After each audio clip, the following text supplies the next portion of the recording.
Well, I think we've had a pretty good session this morning. I don't know about you, but I took a lot of notes and got a lot of ideas swarming around, so I appreciate Bob and the rest of you that have participated and been speaking. We have the opportunity now to have a panel discussion about geothermal systems. Are they good for utilities? And we have on our panel with us today, most of you will know most of these people. On the far end, we have beautiful Carrie Rowland from Public Service Company.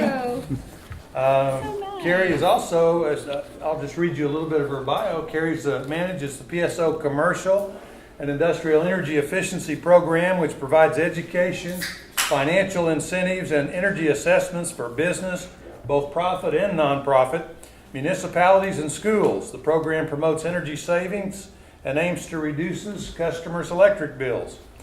To date, the program has achieved 1.2 billion kilowatt hour savings and provided customers with $8.7 million for incentives to date. So before working for PSO, Carrie worked for the city of Tulsa for 14 years and finished her career as a water quality specialist. Carrie holds a BS and MS from Oklahoma State University.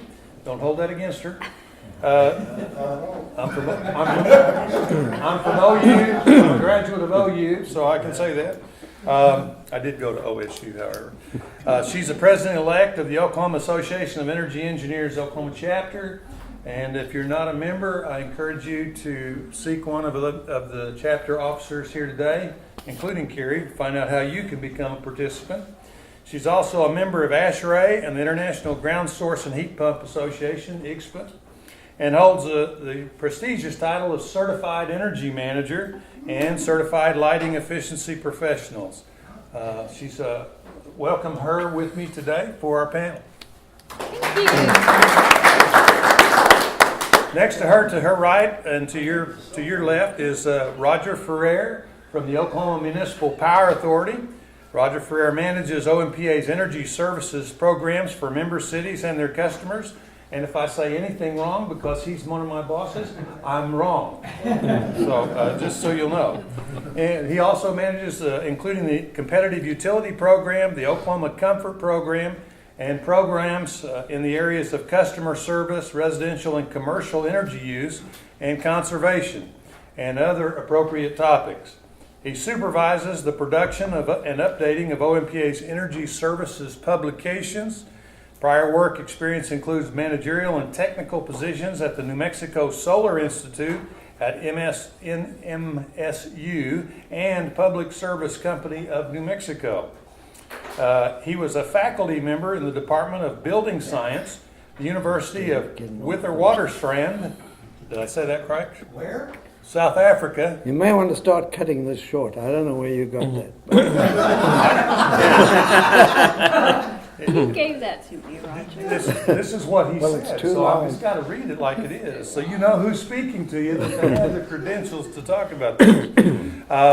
Where he developed and taught courses in technical subjects related to architecture, construction, and building sciences.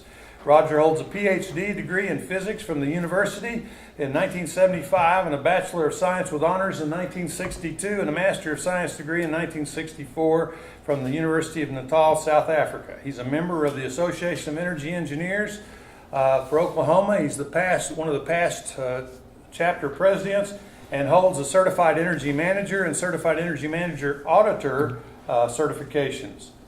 So please welcome Roger Ferrer. Treat Roger a little bit better after hearing that. Treat him a little more respect, man. I'm just a kid that went to Moore High School. Just for sake of brevity and time, Don Penn is to Audrey's right, and he's our next speaker on the panel. And you've already heard his credentials, but just to refresh you, he's a PE, holds 49 registrations in 49 states. That's pretty impressive to me. That's a lot of money. He's an extensive background in mechanical and electrical engineering and research and development of HVAC equipment. He's with the ISEG, is that right? IEG. IEG Group. Imagine Engineering Group. There we go. Get that straight. So welcome with me, Don Penn. And joining us on the panel is Dan Ellis with Climate Master. And I do not have any information on Dan, so he is a blunt candidate here. You know, Dan is with Climate Master. He's also very experienced in the field of geothermal, and we welcome him to the panel as well today.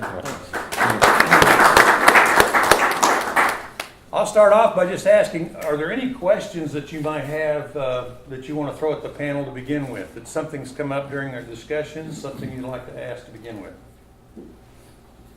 This is now, you'll have other opportunities if you don't already have one.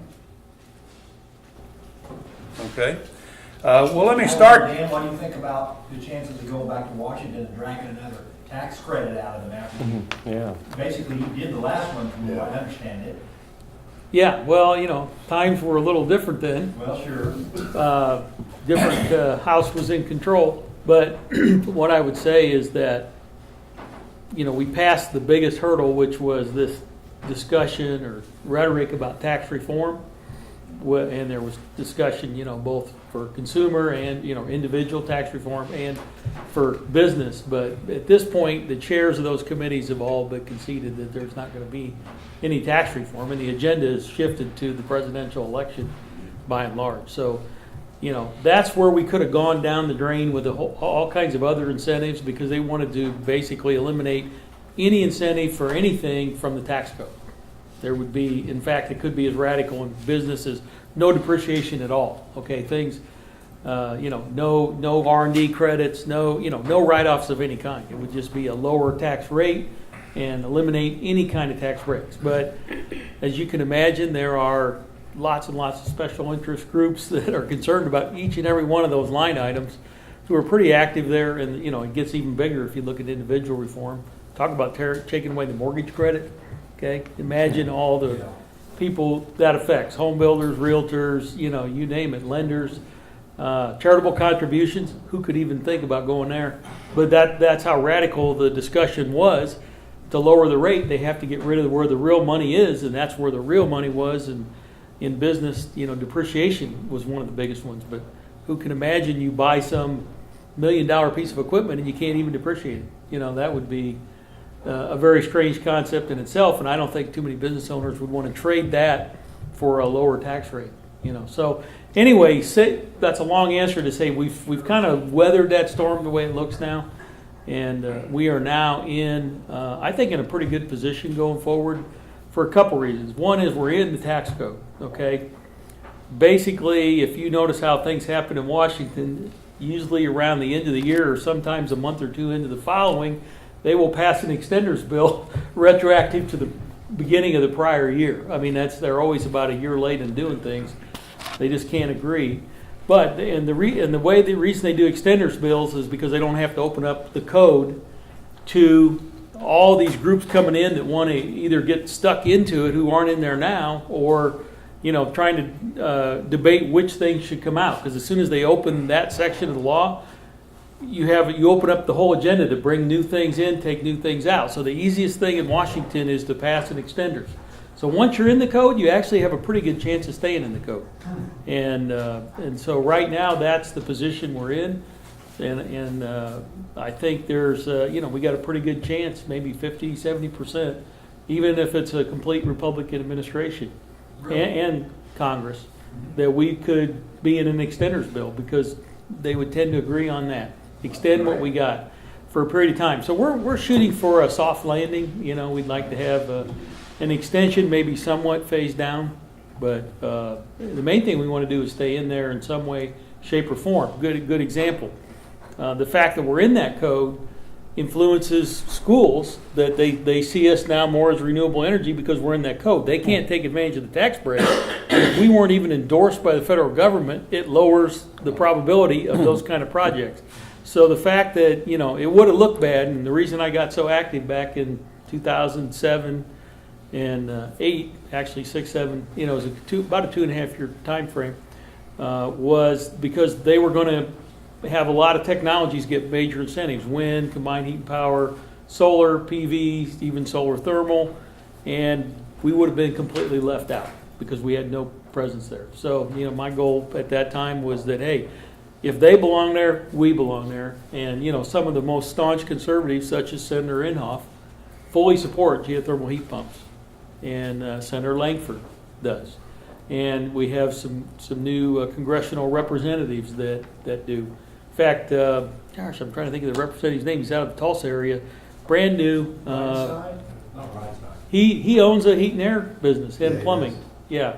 Mark Mark Mullen. Mullen. Guy is amazing. I mean, he's sitting He's a there. big He's still scheduled as his cruise in the morning.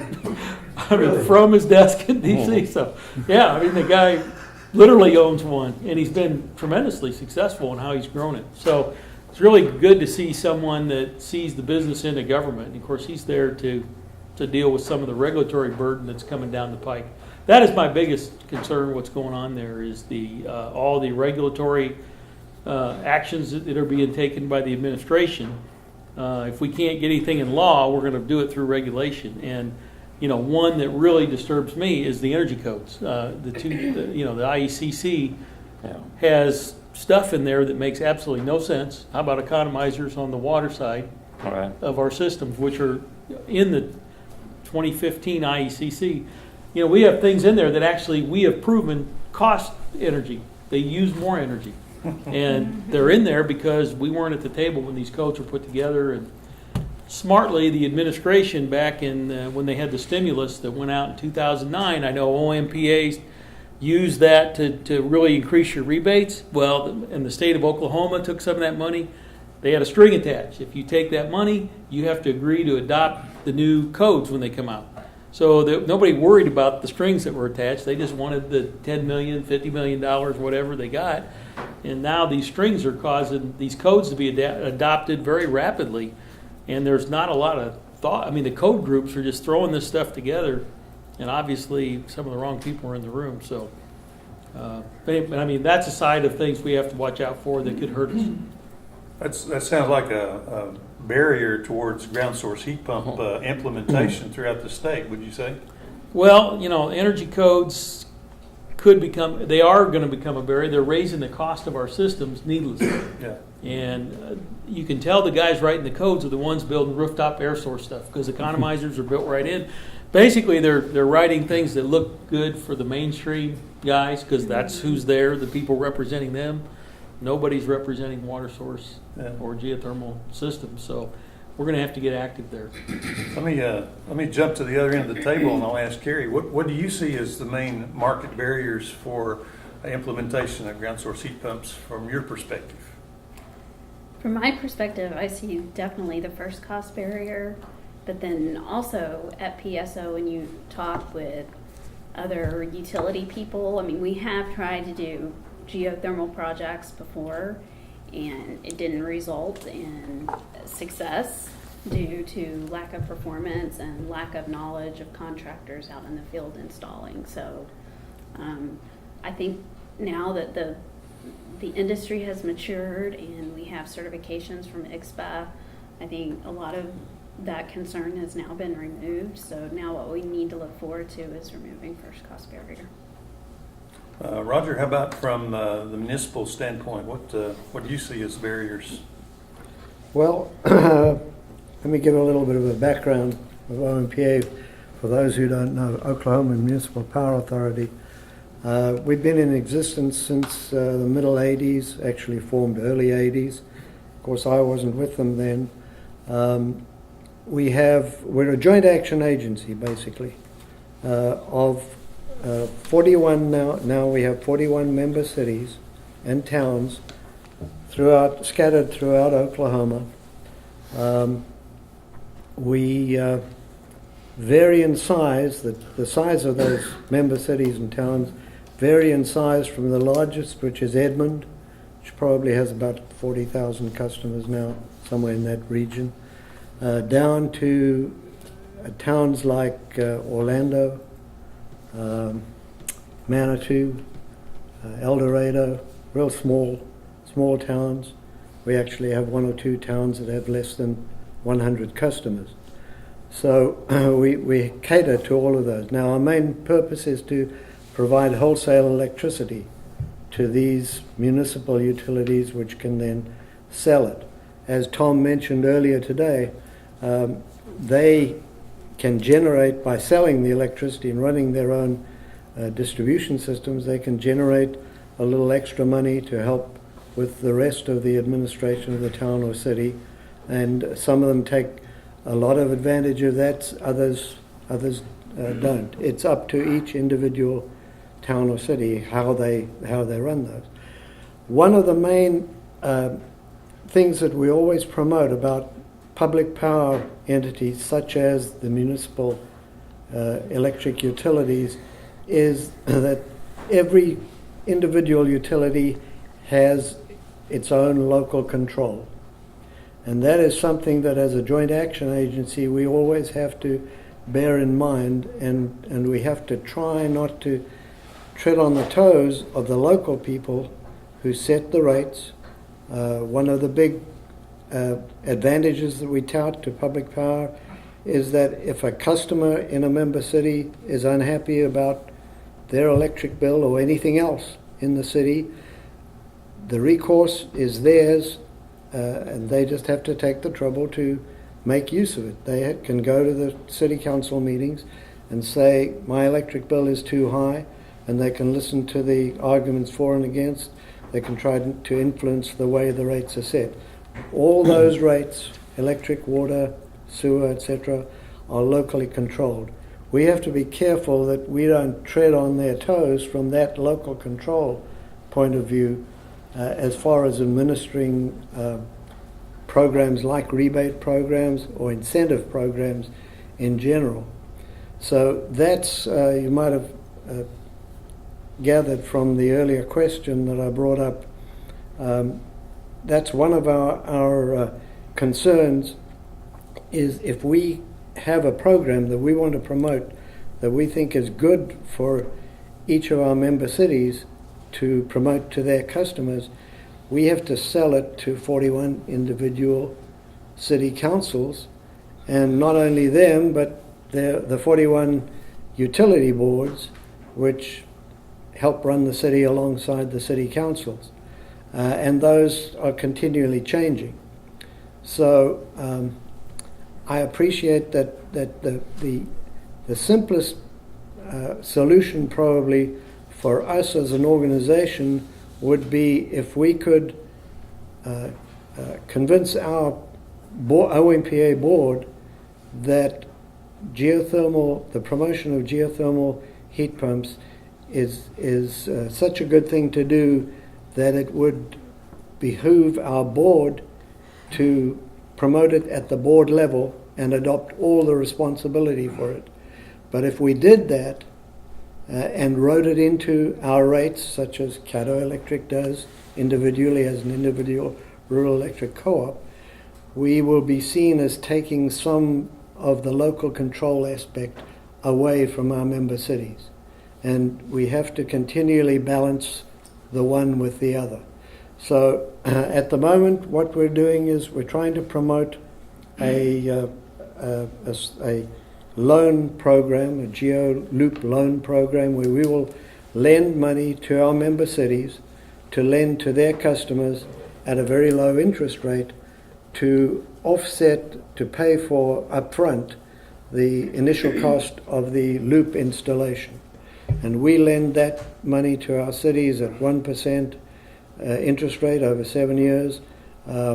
We have 3 cities that have formally adopted this program, although only one has some customers that are taking advantage of it. And the one that is charging their customers 2% over a 7-year period to cover some of the costs of the administration of the program.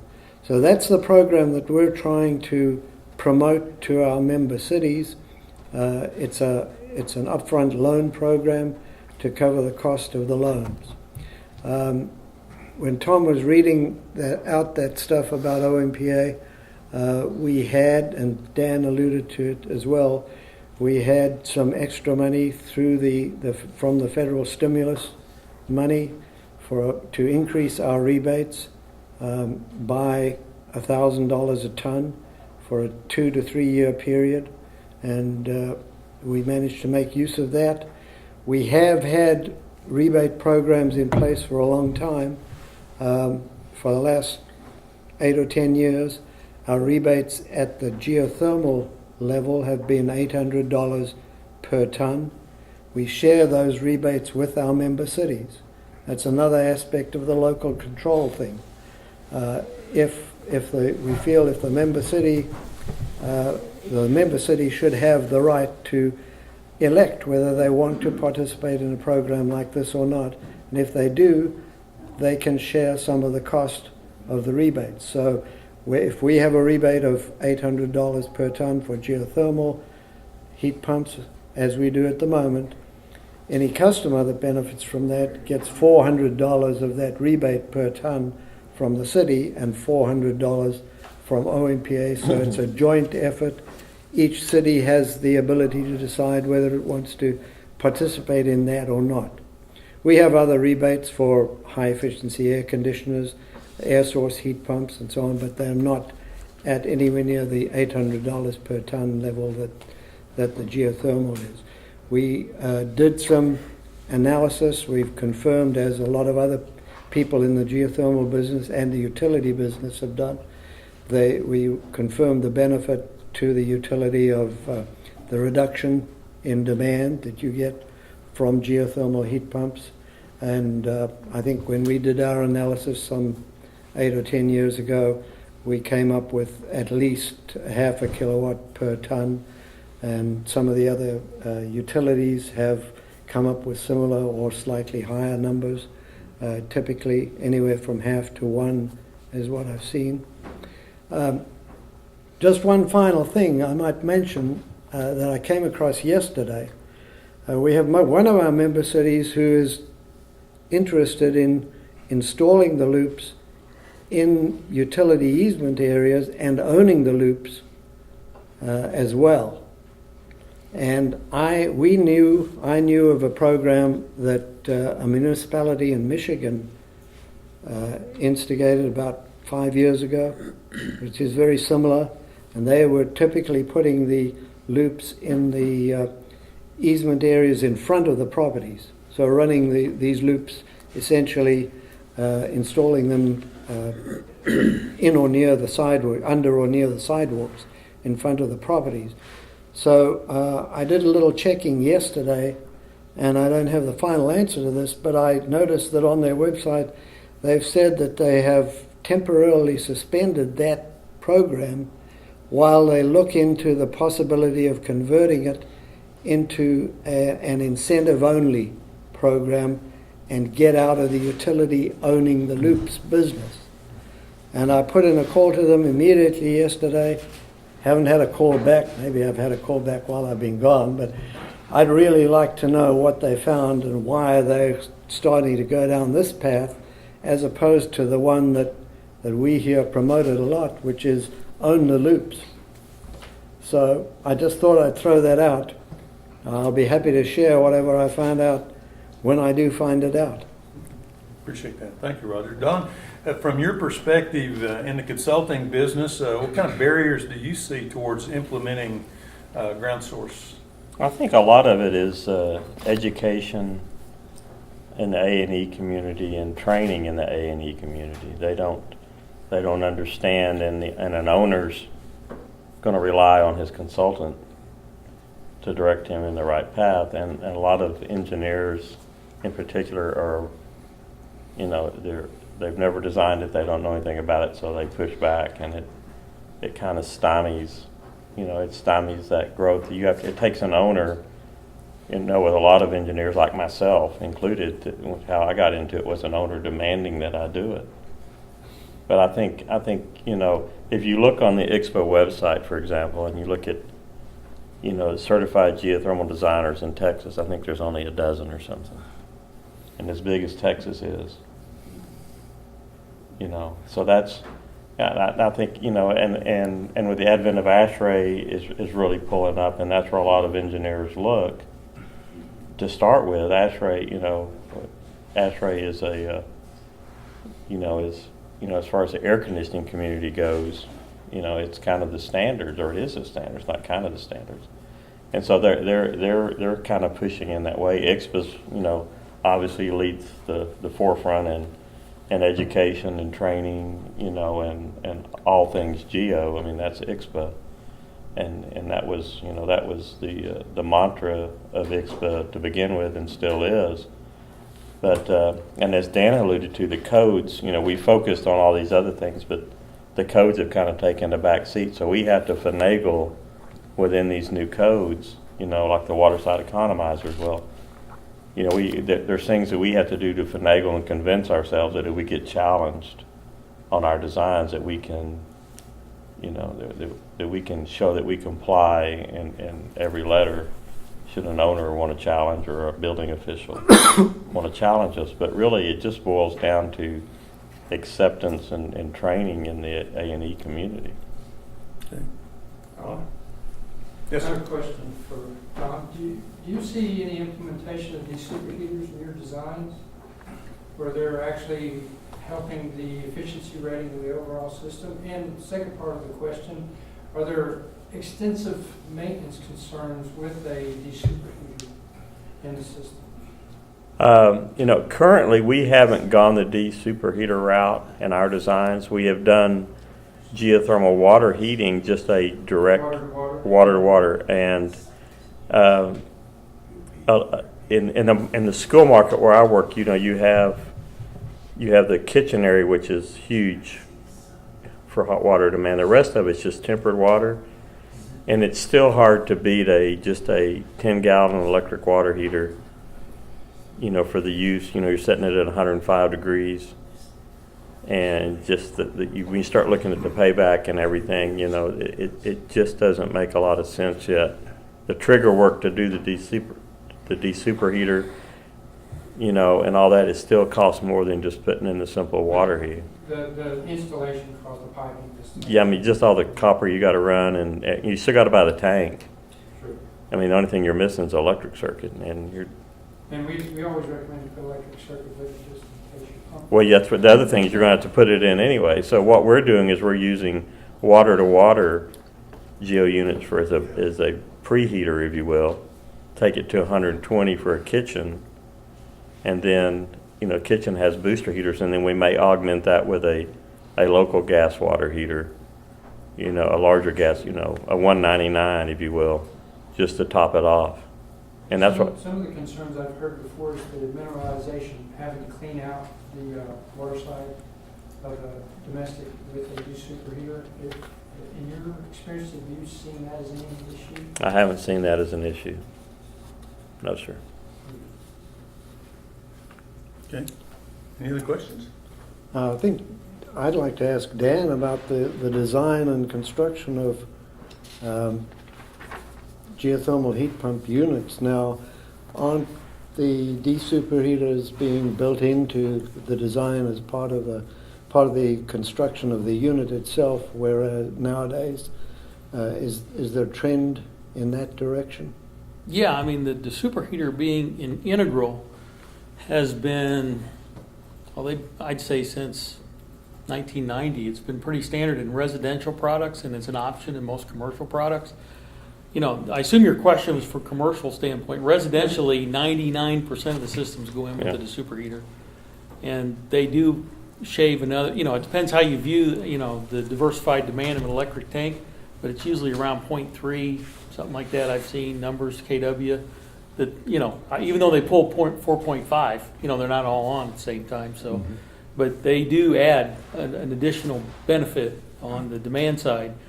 Yes, you're up. It depends what kind of water they got. A lot of the key is in the old days with the superheaters, they would try to raise the temperature really high on one pass.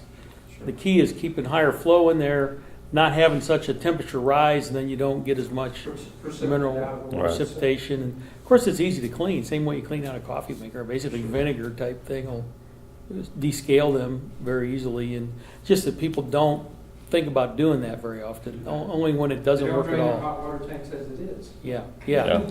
No. But as far as integrating them, that's standard. The pump is usually in there, the controls. Now there are intelligent controls that decide when is the best time to make hot water. And there are even intelligent controls now in the market that actually, one of the challenges is you want to let the superheater do its job, okay, which happens when the cooling or the heating starts. Well, let's just talk here, cooling. And so what you want to do is not have those elements on if you know that the superheater is going to be able to make the hot water in time. You got to remember, a tank is stratified. I mean, it gets cold at the bottom when the water comes in. It's okay because you still got hot water at the top. So you don't have to panic and turn on the elements till you start running out up here. So the newer tanks have sensors top and bottom and intelligently control the element so that it's not brought on and gives the superheater more opportunity to do a bigger percentage of the load. And then the second thing is systems like what Steve has that makes hot water on demand year round. A unit that can produce all your heat, all your cool, all your hot water. And it actually is in residential. I mean, we've taken now with the variable speed units, the EER of the units is, in our case, 45. Others, it's around 40. But I'm saying we are already at a super, super high EER. But I can tell you that you could look at a 40, and you go right to we have GeoDesigner software, you can take a look at this.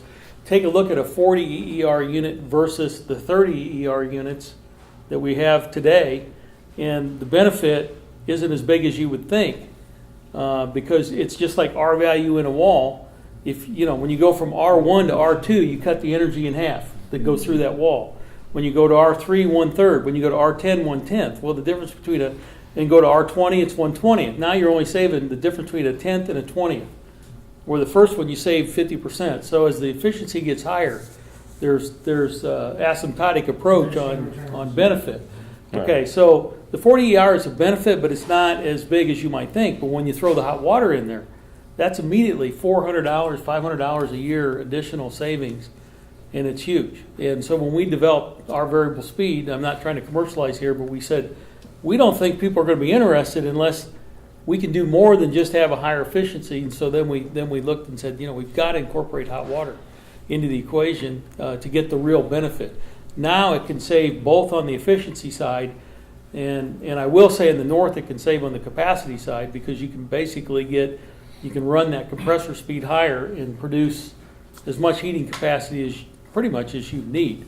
I mean, already geothermal in Oklahoma essentially doesn't need electric resistance heat in most home situations. It's there for an emergency. I mean, the heat and air contractor, if he gets a call on Christmas Eve, wants to say flip a switch, I'll see you Monday morning, not run out there. And that they put it in only for that reason. It's not really necessary. But as soon as you get farther north, we typically do size geothermal to have some supplemental heat because the unit would be grossly oversized. If you put a 5-ton unit where you only need 3, it would be way too oversized. But now with the variable speed, a 3-ton unit can produce the heat of a 5-ton unit.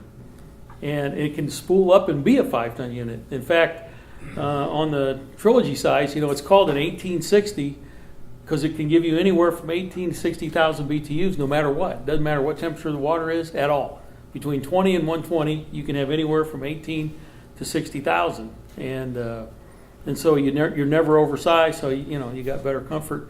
But throwing the hot water in added that additional benefit. So eliminate resistance heat, higher efficiency, yet then it's just quieter, more comfortable, and all those things. But the hot water savings is really where the big payback is.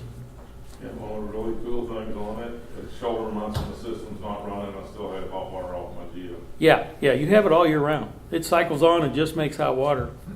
And, I've had that I'm on a well that's very high, it's hard water, really hard water. I mean, you couldn't survive without a water softener in our house. And I have never cleaned the heat exchanger. It's been in there 5 years.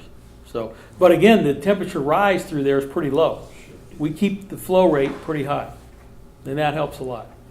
25 years ago, I was involved with a project in McAllister where 2 hotels were built. Naturally, the worst place in a hotel to work is in laundry. It's a hotbed, So what we did is we took a water source heat pump, very small size. We wanted that running 24 hours a day. Now the heat source of it was primarily the space of the laundry. If that thermostat was satisfied, We had a damping system where we bring in outside air and collect heat from that. We had several extremely large water tanks piped in series. And so that would take care of a large portion of that water heating load, so that, 4 or 5 o'clock the next morning when you start tapping, you got a huge supply of water storage. Worked out great. We saw some incredible savings. That was 25 years ago. So that's some of the things. And we also had a builder that decided he had some small patio rentals that were primarily for retired, rental properties. And he put the de-superheater on those. One of the first apartments that he rented, he got a call from the lady and said, my water's warm, I've got plenty of it, but it's just not hot. They go over there and they find out, and this was like mid-May, and the breaker was off on the water heater. So they was getting basically everything they needed. Of course, the efficiencies is going to take care of a lot, it's going to diminish on some of that, but it worked. So it does have its application. I would, concur with Don that in commercial buildings, we would rarely use the superheaters because they're, like he said, if you're just doing the hand washing in the restrooms, Exactly. like here, there's not enough load Yeah. to really matter, and it's not worth having a tank. Now, if you have a load like Love's Travel Stops, they have showers for the truckers. Okay, so there they put water units. We've done quite a few of the downtown shelter type, the Rescue Mission, Homeless Alliance. You see the Homeless Alliance on there. And those, we typically put water units in, as Don mentioned, in larger tanks. But still, you might have 12 showers, or and so you don't have necessarily enough hot water storage. So they'll still have some kind of instantaneous top-off capability that's not coming from the Geo. But the Geo's doing probably 90% of the energy is coming from that. And one of our challenges here on all our systems is that for you, for sure, because whatever we got, you got more of it, and that is we got plenty of heat. The heat's not the problem. We've done all the eQuest type analysis on a typical office building here, and all the ones we've looked at, 95 to 99% of the energy goes into the ground, only 1 to 5% is taken back out. Yeah. Now, you would never see that on a peak load. I mean, if you look at the cooling load, it might be 1.2 million BTUs. And your peak heating load might be 700,000. You can say, wow, that's not so imbalanced. But the peak heating load only occurs on Monday morning for an hour or two, once a week, because it's the warm up of that building from weekend setback. So the thing we're doing all the time now is, there's 2 solutions to that problem. One is a bigger loop field. And that's the first thing we did. We started developing computer software that could look out 30 years and say, how much is this going to warm up? And so what did we learn? We spaced our loops farther apart. And we put more of it in there for, a typical building here might be approaching 300 feet per connected ton to avoid long-term temperature buildup. But then that raises the cost, and all you're doing is throwing away, you're finding a way to throw away heat to the ground. So we're always trying to look for ways to balance the load. A good example would be any place that has a warehouse, a lot of office warehouse, little manufacturers or just office warehouse. They have heat back there, so we try to put heating only loads on there, and you don't have to add $1 to the loop cost. You just hook up units, and it's actually, we have proven this out. We did a Kenworth truck dealerships, one of the largest franchisers, or I don't know if they're franchised or what, but they have like 50 of these Kenworth dealerships around the country. They put one here in Oklahoma City, and then they did one in Topeka and Odessa, and now they've done them in Tennessee. They're basically putting in everything they build. Geothermal, and they're cooling the office, and we might have a 30-ton, 40-ton cooling load in the office. We're putting 70 and 80 tons worth of heating only equipment in the back, and we don't have to add any to the ground loop for that. It's already got plenty to do that. And so we're just thinking differently about the geothermal heat exchange now. We don't look at it so much as a heat exchanger, but as an energy storage.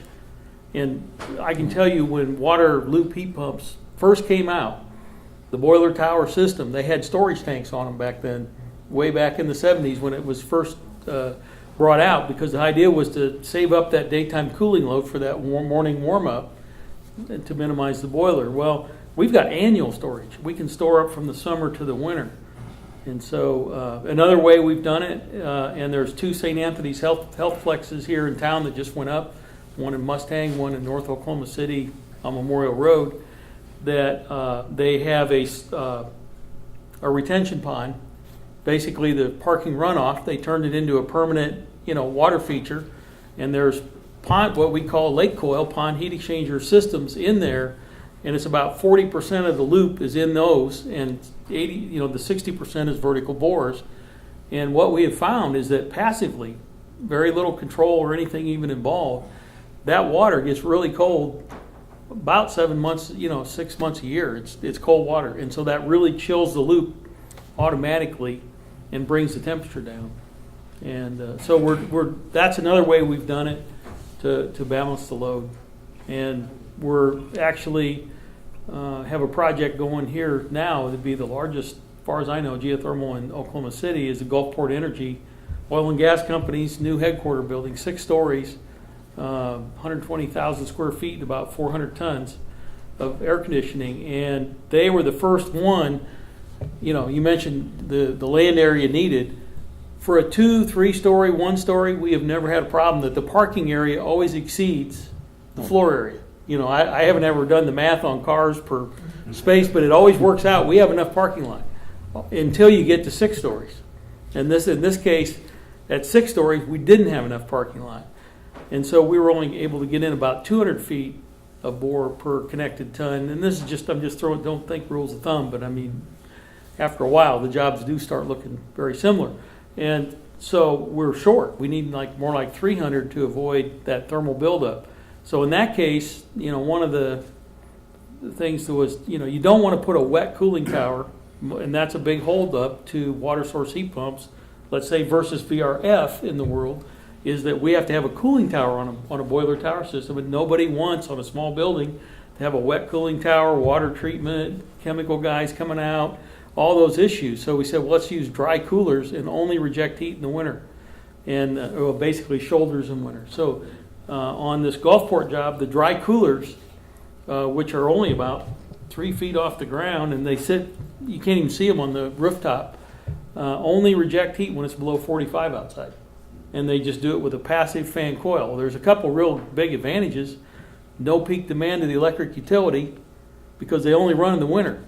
You like that kind of kilowatt hours around here anyway. You sell a few more in the winter to run those fans, but it's not an excessive amount of energy.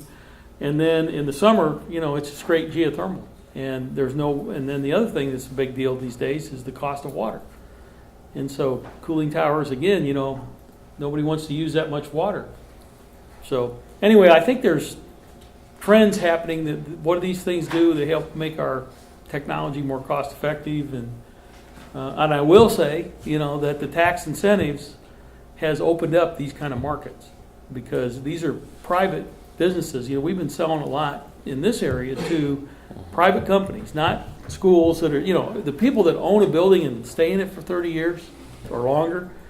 One of these downtown shelter groups is called Sunbeam Family Services. They just moved out of a building they moved into in 1913. So, think about, the payback they'll get to put geothermal in their next one. And so, but when you look at private businesses, they look at money. And so people look at the commercial credit, and this gets into what Don talked about, lack of awareness. Most A&E firms do not understand the commercial benefits of geothermal. Yes, there's only a 10% credit. They say, well, okay, 10%, that'll never make geothermal fly. But they missed that there's a 5-year accelerated depreciation.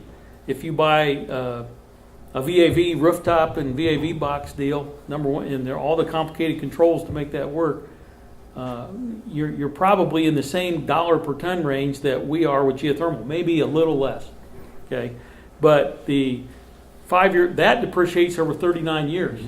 Okay, which is you divide any number by 39, it's not a very big number. Okay, so you get maybe 20 grand a year depreciation. Okay, you put in $1 million in geothermal, you'll get back 400,000 the first year, 250 the second, and it's accelerated. So within 5 years, you get to write off $1 million off your taxes.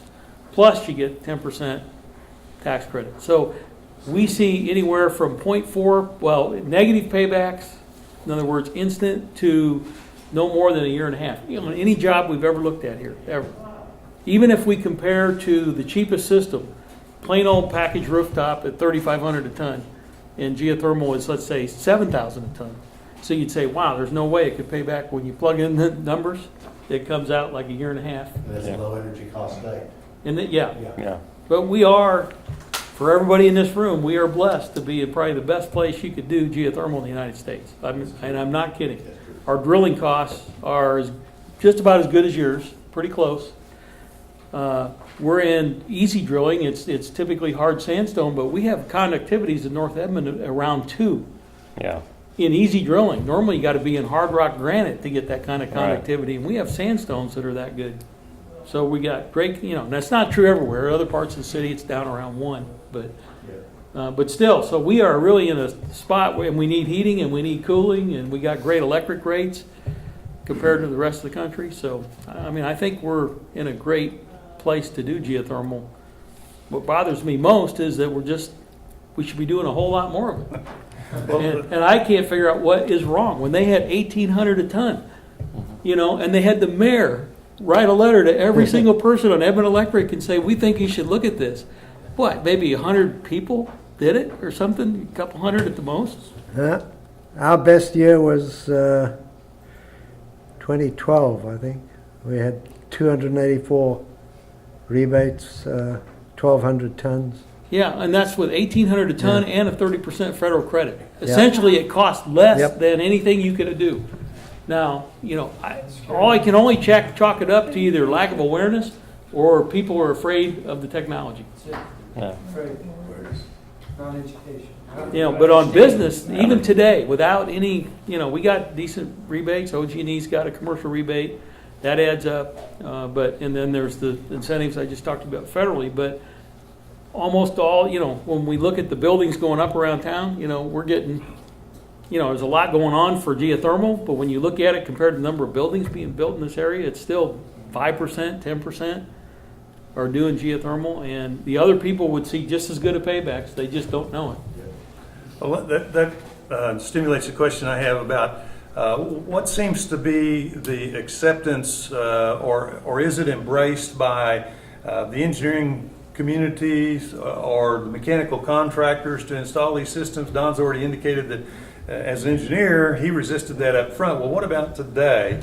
Just in general for all the panel, what have you experienced in terms of acceptance by both the engineering communities as well as the mechanical contractors? Start with you, Dan. I can just tell you how it happened here, because if you go back 5 years, 6 years ago, commercial here was one here, one there, other than some schools.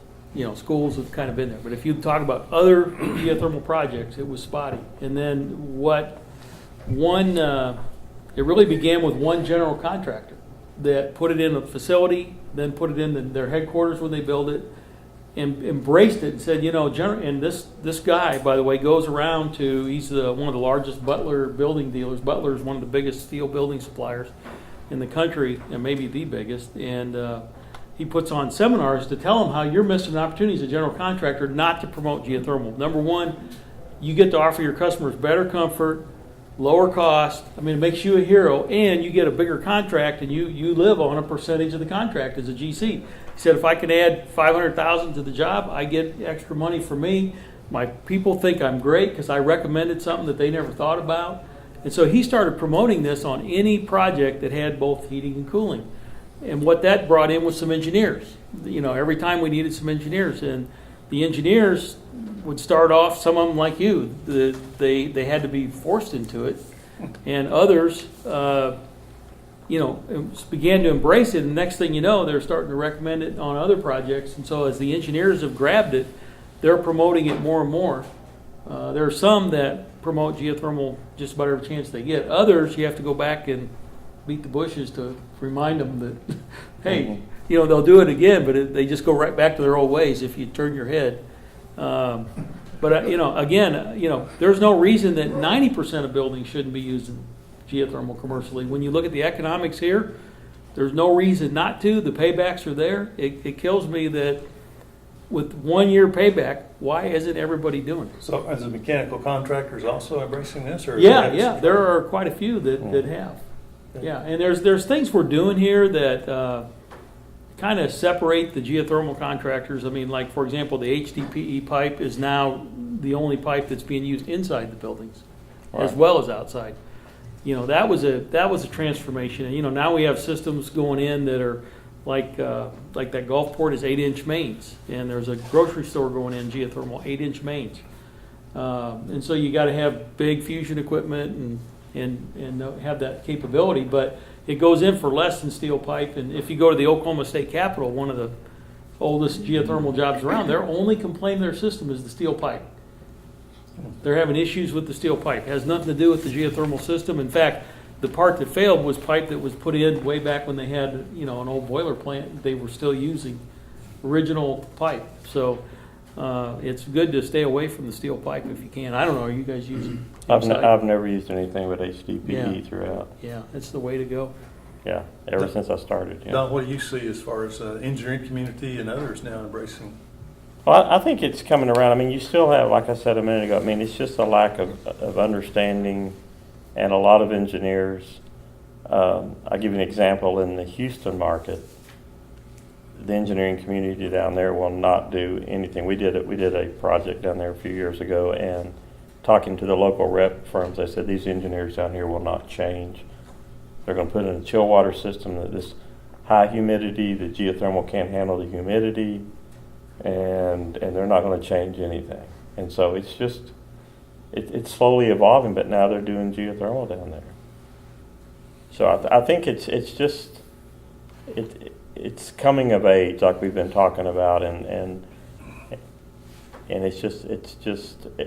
the engineers are coming out of school, they're seeing it.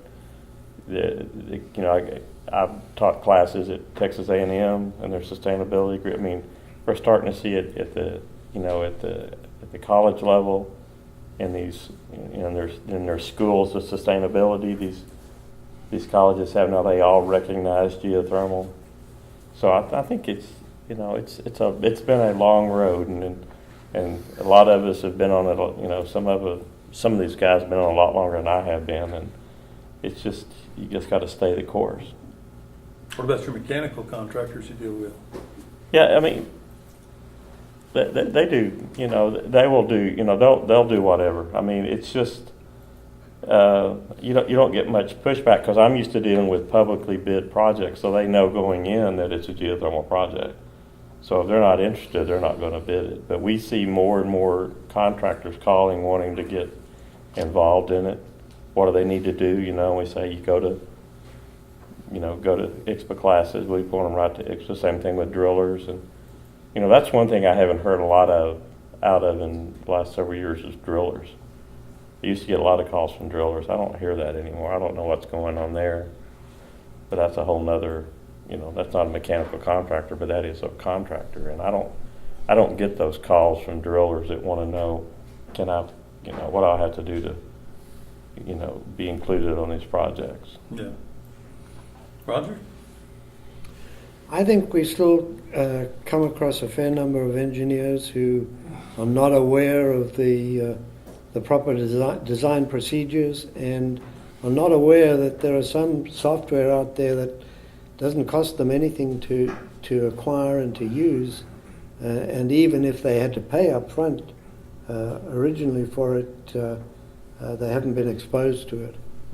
And then in our residential systems that we see going in, we still see a fair number of contractors who don't like doing upfront heating calculations and sizing according to those. And it's a constant educational process for us. I know from my perspective, working with OMPA and working with commercial industrial type facilities, being an engineer, and having probably come from that school you came from, Don, and a few others, we were taught that there's usually one way. It's like having a phone. You can have any phone you want as long as it's black. And so typically what I find when I talk to an engineer and I tell the owners this, if you'll ask your engineer to give you an upfront cost of a geothermal system first, then you have the best design system possible. And then if your finances don't allow for that particular type of system, it's easy to back down to a typical rooftop unit rather than go the other way. Because, and I know I have some consultants out here that can testify to this or talk about this, that if you go the other way, the consultant says, oh, well, I already designed this once. Now you want me to design it again? I'll have to have a change order on this. It's going to cost you a little bit more money. Number one, engineers are the worst cost estimators in the entire world. Now, wait a The minute. contractors do that. But they know cost, engineers don't know cost. Yeah. Well, I mean, another thing is that engineers that are designing them, there's resources. I mean, engineers call me from time to time and say, "Will you help me with this?" I said, "You design it and send it to me, and I'll look at it." I don't bill them for it. I say, I would rather see it go in successfully. Yes. Rather than the expert witness stuff is kind of lucrative, but I don't like that stuff. Yeah. I avoid that stuff, but I would rather look at it up front and it be successful. Right. And then that just means the technology is successful and we're all successful. I think the key is to look at it up front, to do the good things up front, to begin to look at stuff before it goes too far along the process, if I'm hearing everybody right. Well, yeah, and if you don't know what your engineer, if he doesn't, he shouldn't be practicing out of his area of expertise. Exactly. And if he Maybe is, that's my problem. I'm just telling my. no, and that's in every state law says that you're what you're competent in your area of expertise. And if you don't have that experience or that expertise, then you need to consult with someone. Sure. There's Absolutely. a lot of Holiday Expresses out there. Yeah. And I think I slept at one. I slept there one. Yeah. Gary, how about your experience with mechanical contractors, engineers, and their acceptance? Well, in general, I would say a lot of them are very apathetic to energy efficiency as a whole. Okay. Trying to get engineering firms and architect firms to participate in my energy efficiency program is just like, it's very difficult. I went and did a presentation at the end of last year for the Architect Society, and I'm up there saying, I have $7 million to give to your clients for new construction energy efficiency projects. I got one phone call out of 300. So I would say that there's some very apathetic people. Yeah. Well, being a consultant, you need to pay them. I mean, really, it's all about money. Follow the money. If it's not benefiting my bottom line, I am less than interested in it. We already I don't care how good the technology is. We already get tax credits for it. We do. We get anywhere from 60 cents to. But I didn't hear that. I didn't hear her say that. No, but there's federal tax credits for it. Yeah. How much is the paperwork to get that done? It's not much Yeah, okay. compared to what the tax credit is. It's not much. If you're getting $1.80 a foot for a building you design a 100,000 square foot building, and you're getting $18,000 tax credit. It may cost you $7 or $8 grand to get the paperwork done. If you need to consult another consultant, you'll pay that out to learn. But if they don't want to learn, she's right. That's the deal. Follow the money. Yeah, If they don't benefit my back pocket, I could care less about it. Yeah, you're right though. No, I'm speaking from the heart. That's why. Speak for the pocketbook now. Yeah. That's why, to David's presentation, why it's so critical to get more utility involvement. Because we need to. The professional people, they're not interested. So let's get our customers interested and have demand that they demand these resources, this technology. Well, like the community going into Texas down in Austin, that's perfect because you've captured the market. but it's real hard for utility to capture the market. I mean, OG&E's had struggles, everybody's had struggles. I know of only one program this gentleman mentioned that's utility-based. They're tough. That's tough sledding. Well, that brings up the question about, and I think you kind of alluded to it, Carrie, about how are utilities in Oklahoma really participating in the ground source program? Well, PSO offers $250 a ton incentive, is that right, Jatendra, for commercial? And then we have residential as well, it's 600? Or I think it's, more than that. so, you know, we're not actively involved in geothermal. And there was a paper that was published by the California Public Utility Commission. It talked about geothermal heat pump ground loop technology and overcoming barriers. And what they mentioned in the paper is that we need some sort of alternative calculation method to determine the energy savings to what we're using today, so that these geothermal systems will qualify for higher incentive amounts. And that's something that needs to come from the industry, to do some type of modeling to demonstrate, okay, you say you're 50% more efficient for heating and 50% for cooling and 70% for heating. So how does that translate to the utility so we can pay a rebate to our customers? So that's why David's presentation on, you know, a different approach, looking at a tariff, is really interesting to me. And that's a disparity. 250 a ton versus 10,000 a ton to install the loop. There's a disparity. Right there.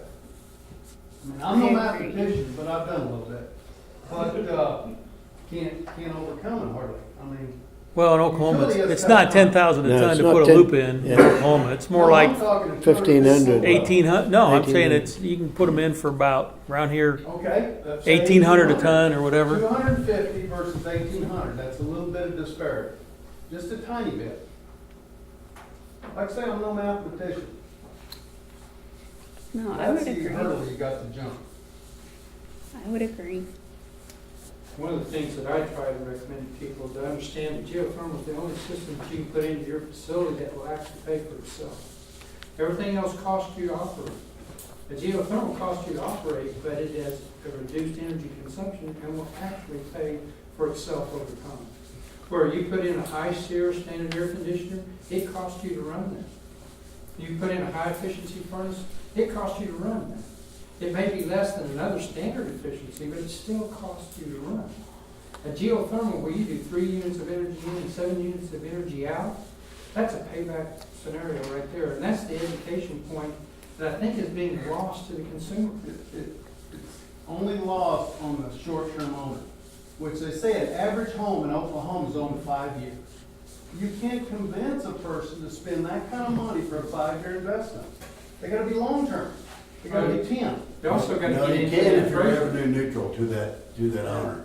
And there's always gonna be an owner probably in that property, and that's what David was talking about. So if you're revenue neutral, You have to tie it to the meter. yeah. Well, Yeah. I'm also showing where the real estate So and it the doesn't- appraisers and stuff need to take that into consideration on the evaluation of that property. If I'm a consumer and I want to go out and one guy has a geothermal system in his home, the other has a standard, I look at their utility bills, guess what I'm going to buy? Mm-hmm. Appraisers aren't gonna do that. I know, That's I know. the age-old problem. And Well, it goes back to the engineer, why they're not following suit. Well, what is the ultimate goal of an engineer? Satisfaction of the consumer. And if they go in with something, and it even has their expert witness scenario, we're in a litigious society. They're wanting to sue somebody if it doesn't. And what do you think when I put do an energy audit? The very last subject that I put in my audit is a disclaimer. I think the ultimate goal of an engineer is just to piss everybody off. Am I wrong? No, I think you're more right than I am. It's actually kind of fun, really. It's sort of a sworn oath, I think, that you take. There you go. Yeah. I'm not saying they're not good at it. Steve? You're familiar with SAVE Act, correct? Say again. SAVE Act. Save Act? Go ahead. As far as the appraisal deal, they've accepted the fact that appraisals aren't ever gonna change because taking it from one house to the next, you don't get additional value. So the appraisers are really doing their job even though it really sucks. Sure. They're not giving any credit. But that's for where it. the consumer needs to be educated on what he's getting in value for that home. Part of this bill, the SAVE Act that's before Congress is it's gonna take it out of the hand, let the underwriter, the appraiser do their thing just like they always would. And then a house certified under a HERS index, which obviously geothermal is a greatly reduced amount on HERS index, would be times a factor. So the appraiser came in and said it's worth $100,000. If it scored 120, that's 20 worse than code. Okay, so they get a 0.90 times that value as far as what they lend on it versus, let's say it was 70, it may be times 1.10 or 1.15, so they could borrow 10 or 15% more on it. And that's part of what that bill is on the SAVE Act that's before Congress right now. And that appears to be probably the only way that it So it's will ever taking be it out of the answered. Yeah. It takes it out of the appraiser's hand because the appraiser's not gonna change. We've done a summit for 7 years now. And we hear the same thing over and over. They're scared of getting slapped. And they've identified stuff above the line and below the line. Above the line, they'll never touch. Hell's gonna freeze over. Below the line, they get a little bit of leeway, but the energy end of it's not included in it. But is the bank gonna be forced to honor that appraisal? Well, the appraisal didn't change. The underwriter's the one Right. that says the loan can be for X amount Right. more. But I'm just saying if they go into foreclosure, you know. So yes, it would work. Yeah, okay. But there's a push right now, and it's part of the SAVE Act that's before Congress. Through the HERS rating, It'd be based off of HERS rating or something along those lines, because HERS is a national deal. Do what? Haven't they changed hers here recently? Well, they're making another change this year on it as far as they're giving credit for water management. Okay, and then part of it is they're decreasing some of the air management on it, but yeah, it's still basis across the U.S. by climate zone. Ray, you, since you're with the co-op, what does the co-ops do in terms of promoting ground source heat pumps in the ways of rebates or incentivizing or things like that? We have commercial and residential rebates on geothermal. We recommend on our energy audits when we go out, usually geothermal is a third tier recommendation because of the capital cost intensiveness of the system.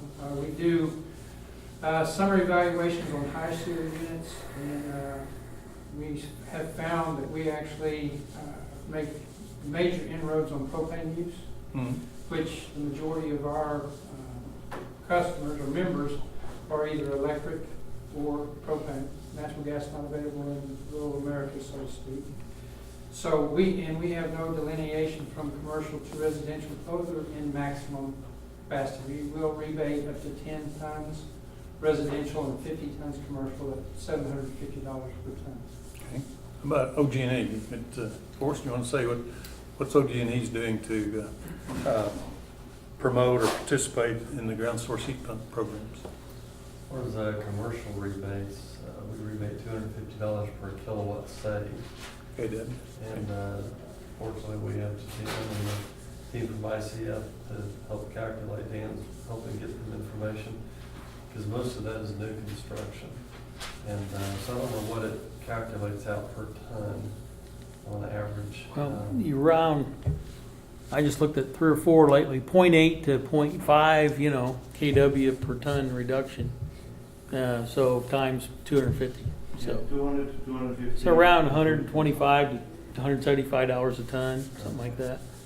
That's only one benefit. I mean, the kW. I mean, there's a lot of kilowatt hours saved, which you're ignoring, but I guess you guys aren't. And so Twice a life. you need to drink some of that Kool-Aid down there. It depends on how it's filed with Corporation Commission, and ours is all KW, but we're getting ready to do a new filing that may include KWH also. Well, with the EPA carbon deal, if it ever comes into play on the utilities, I mean, and you are allowed to use geothermal heat pumps as one of your tools in that you can do end-use reduction. So, I mean, you can do things to improve your power plants, and you can do things, including geothermal heat pumps, to reduce your carbon emissions at the end. And so, either way of getting there, that could be a big incentive in terms of And that's the. already bona fide, so to speak? That's- It's in the EPA rulemaking. Yeah, we're in there. Power plant. We're in there. We're in there, and it's covered. So basically, it's in your toolbox. Should that become enforced? But they have to you have to design your own glide slope, or you're gonna have to do it abruptly, and so that's up to the utilities. And then on the carbon, we're gonna pull it off all wind. Oh, and a key thing on that carbon is it's not, you can displace other forms of heating fuels, and they do the carbon benefit versus the carbon of yours. And so it used to be that the winter kilowatt hour sales were held against us. Okay, they would give us all the benefit for what we do in the summer. In the winter, they would subtract, but they wouldn't add anything for the fossil fuel carbon you displaced. So they're basically saying, do a calculation.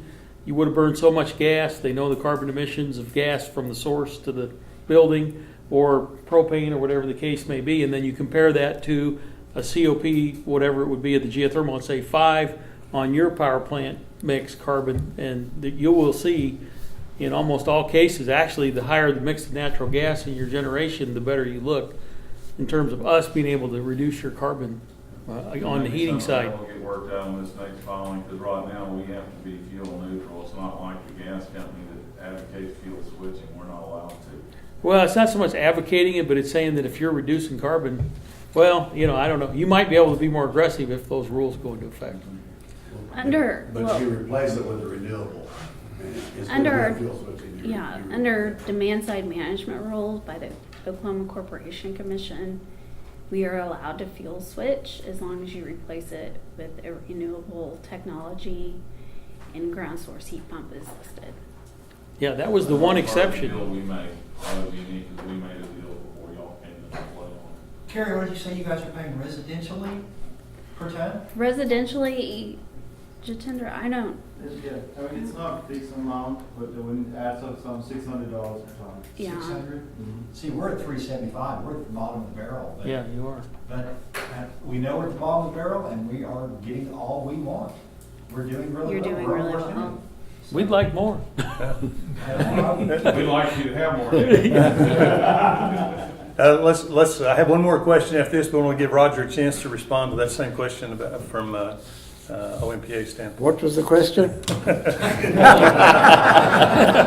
In this case, how is OMPA participating using ground source heat pumps and promoting ground source?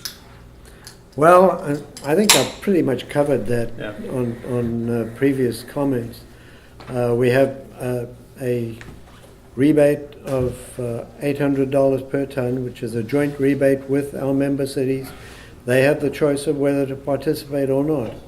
And in those cities that do opt to participate, it's $800, half from OMPA, half from the city.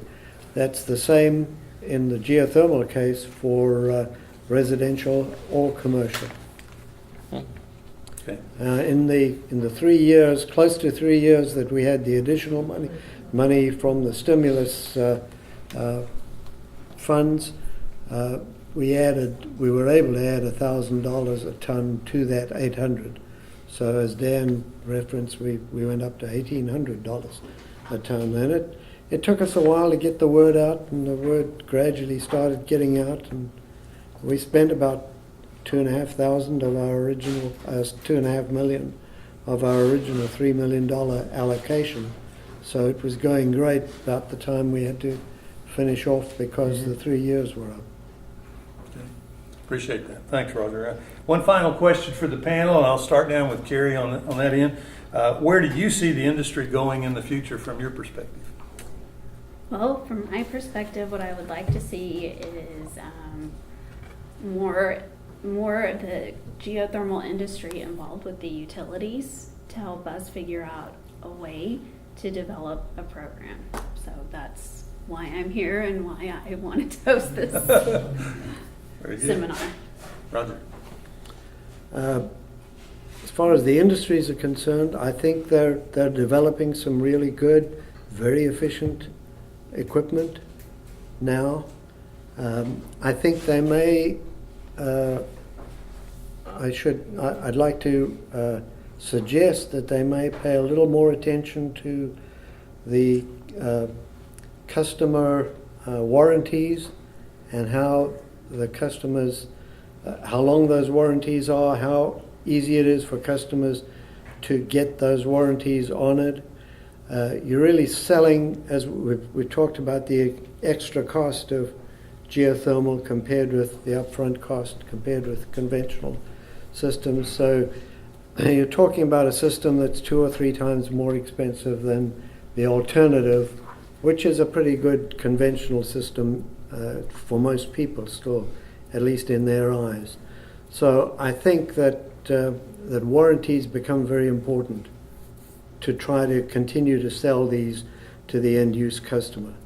And we've seen at least one case where a contractor went out of business.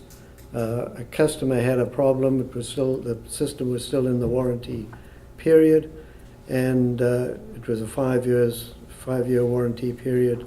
This was in the 4th year, I think. The customer ended up paying about $1,600, where they expected really not to have to pay anything.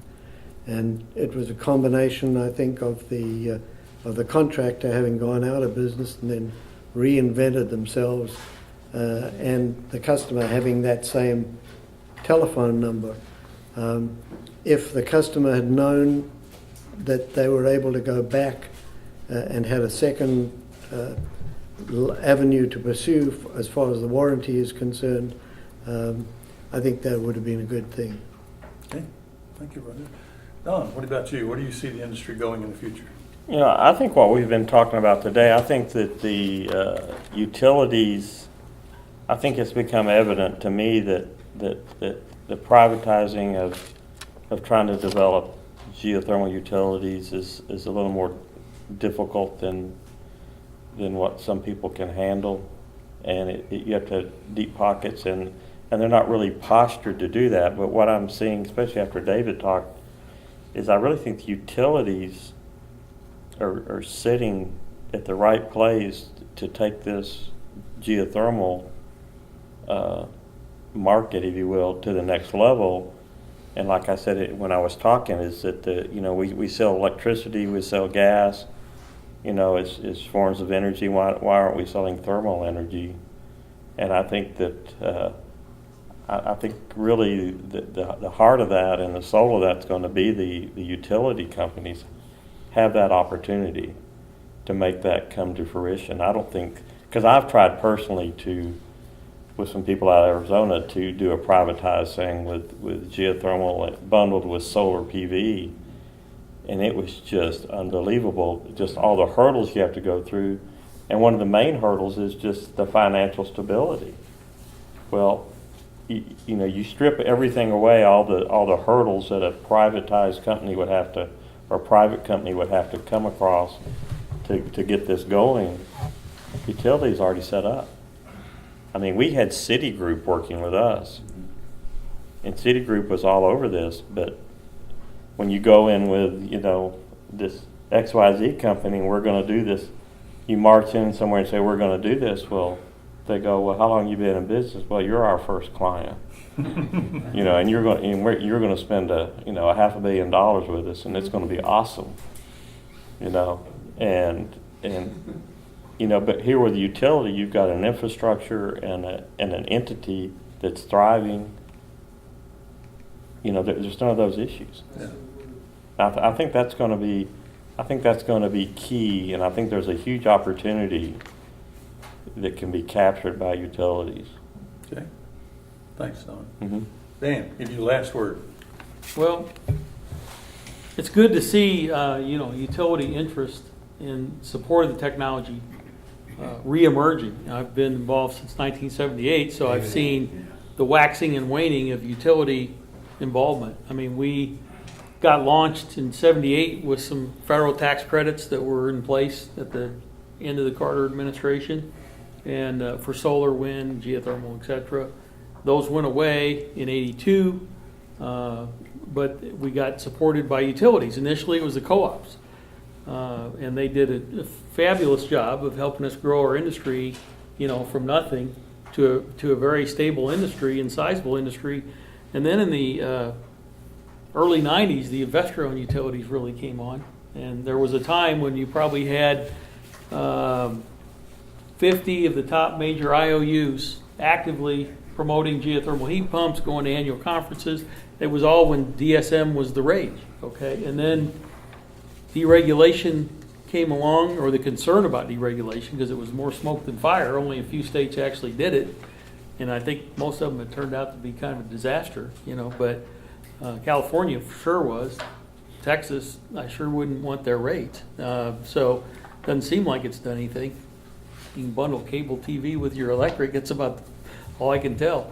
But Satellite TV too. yeah, satellite. Yeah, you can just but their rates are flat. 11 cents or whatever year round. It doesn't matter what month. They sell a lot more in the. You think they'd want to sell in the winter. Anyway, so with the deregulation, most of those investor-owned utilities shut down their marketing, shut down their demand side. They said, we don't even know if the guy we're going to incentivize is even going to buy his power from us in a few years.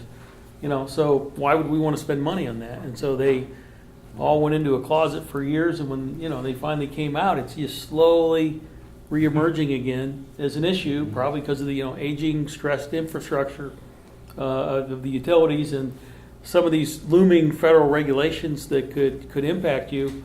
I think it's good to see that. Now, I will tell you this, just from the standpoint of Western farmers, the biggest issue we run into here, they've got a commitment, they've got some big goals and some things they want to do, and they've got 4 of their co-ops that are doing loop ownership programs.